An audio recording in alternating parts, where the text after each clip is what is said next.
विरंगुळ्याचं उत्तम साधन म्हणजे पत्ते. अगदी लहानांपासून ते मोठ्यांपर्यंत पत्त्यांचा खेळ सर्वांनाच आवडतो आणि याच पत्त्यांमधल्या बादशाह, राणे आणि गुलाम आता एका नव्या रूपामध्ये दिसणार आहेत. शशिकांत आणि श्रीरंग साठे या पितापुत्रांनी पत्त्यामधल्या बादशाह, राणी आणि गुलामाला रूलर्स ऑफ इंडियाच्या थीमवर नवं रूप दिलेलं आहे. त्यांच्या या अनोख्या संकल्पनेविषयी जाणून घेतलंय आमचे प्रतिनिधी देवेंद्र कोल्हटकर यांनी. ब्रिटिश काळापासून भारतामध्ये पत्त्यांचा खेळ लोकप्रिय आहे. मात्र चिन्ह वगळली तर पत्त्यांवरील राजा, राणी, गुलाम यांचे चेहरे सारखेच असायचे. मात्र आता या सगळ्यांना एक नवं रूप देण्याचा प्रयत्न केलेला आहे. जे आर्ट स्कूलमधील निवृत्त प्रोफेसर साठे सर यांनी. साठे सर आपल्यासोबत आहेत. सर, तुमच्या हातामध्ये हे जे नवीन रूप आहे ते आपल्याला पाहायला मिळते, शिवाय जुन्या पद्धतीचे पत्ते पाहायला मिळतात. काय नेमकी संकल्पना आहे, काय सांगाल? मोगल, नंतर मराठा, नंतर ब्रिटिश आणि पोर्तुगीज यांच्या आपापसात युद्ध होत होते. जशी पत्त्यामध्ये पण एक प्रकारची लढाई झाली.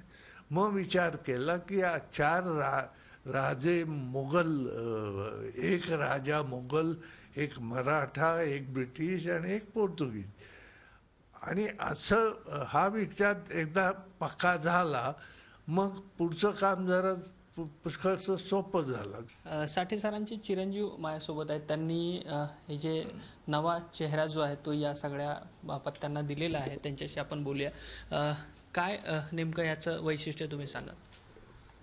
मुख्य म्हणजे वडिलांनी जेव्हा आमचं जे बोलणं चाललं होतं की डिझाईन्स करायचे आहेत आणि त्यांची जी कॉन्सेप्ट मला कळली, तर मग आम्ही दोघांनी बसून विचार केला की एक तर कुठल्या टाईपचे कॅरेक्टर्स, पर्सनॅलिटीज, जे बोलले की राजाची पर्सनॅलिटी आहे ती वेगळी असते आणि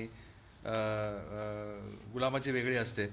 तर असे आम्ही रिसर्च केला आणि ड्रॉइंग्स आम्ही जी त्याच्यामध्ये फाइंड आउट केली.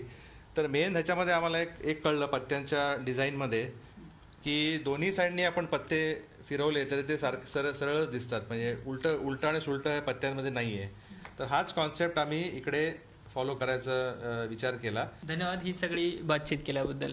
व्हिडिओ जर्नलिस्ट प्रकाश चव्हाणसह Devendra Kolhatkar, Zee media, Mumbai. Zee 24 तास रहा एक पाऊल पुढे.